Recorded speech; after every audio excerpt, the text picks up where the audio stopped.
ఇవి bags, Palaguttapalle bags అన్నమాట. మీరు గూగుల్లో కొట్టినా వస్తాయి. క్లాత్ అనేది ఈ విధంగా బ్యాగ్ లాగా ఎలా మారుతుందో మాట్లాడుకుందాం. అసలు ప్రాసెస్ ఏంటండి? ఫస్ట్ ఏం చేస్తారు అసలు క్లాత్ తో? ఫస్ట్ క్లాత్ మీటర్లుగా ఉంటది, దాన్ని కట్ చేసుకోవాలి. దీన్ని కత్తిరించు కట్ చేసుకొని ఇలా పెట్టుకోవాలి. ఎన్ని సెంటీమీటర్స్ ఉంటుంది బ్యాగ్? ఇది వచ్చి 14-17 ఉండాలి. 17 ఇంచీలు ఉంటది. ఇక్కడ మట్టేసుకొని ఇక్కడ నాడా రావాలి కదా, అది రావాలి కాబట్టి ఇటు మట్టేసుకున్నామంటే 17 ఇంచీలు ఉందా? ఖచ్చితంగా 17 ఇంచీలు. అడ్డం వచ్చి 14 ఉండాలి. సో ఇప్పుడు మీరు క్లాత్ తీసుకున్నారు కదా, ఆ క్లాత్ తో ఎన్ని బ్యాగ్స్ వస్తాయి? 4 బ్యాగ్స్ వస్తాయి 1 మీటర్లో. ఈ సైజ్ బ్యాగులు 4 వస్తాయి. సో 4 క్లాత్స్ వచ్చాయి. 4 క్లాత్లు వచ్చేసినాయి. సో ఇప్పుడు ప్రింటింగ్ ఏ విధంగా వేయాలో చూద్దాం. లోపల మెషినరీ అంతా ఉంది. సో ఇది 12 సెంటీమీటర్స్ అనగా 12 ఇంచీలు, 10 ఇంచీలు. 10 ఇంచీలు.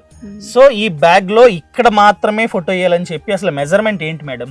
ఇక్కడ మాత్రమే అంటే ఇక్కడ సెంటర్ లో వస్తేనే కదా చూసేదని బాగుంటది. ఫస్ట్ టేప్ పెట్టి చూసుకోవాలా, ఇక్కడ కొలత పెట్టుకోవాలా, ఇక్కడ నుంచి ఇక్కడికి మెజర్మెంట్, కుట్టుకునేదానికి ఎక్స్ట్రా క్లాత్ ఇట్లంతా ఉంటాయి కాబట్టి టేప్ తో మెజర్మెంట్ చేసి ఫస్ట్ బ్యాగ్ పెట్టుకొని కొంచెం వేస్ట్ అవుతాది.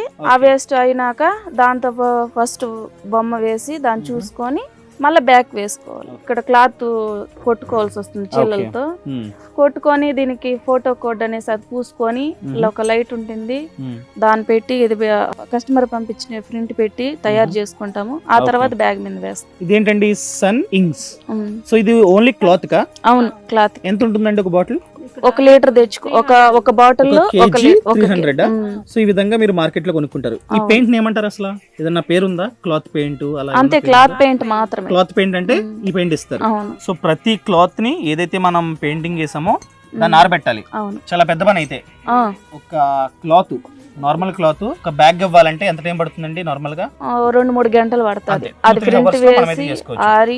సో మీరు ఏం చేశారంటే డిజైన్ ని కరెక్ట్ గా పెట్టి దాని మీద పెయింట్ వేసి గట్టిగా రుద్దుతున్నారు. అవును, గట్టిగా అంటుకుంటుంది. చూసారుగా, ఈ విధంగా వచ్చింది అనమాట. మనం కరెక్ట్ గా ప్లేస్మెంట్ లో వేసుకొని మనమైతే గట్టిగా రుద్ది చేసుకున్నట్లయితే ఈ విధంగా వస్తుంది.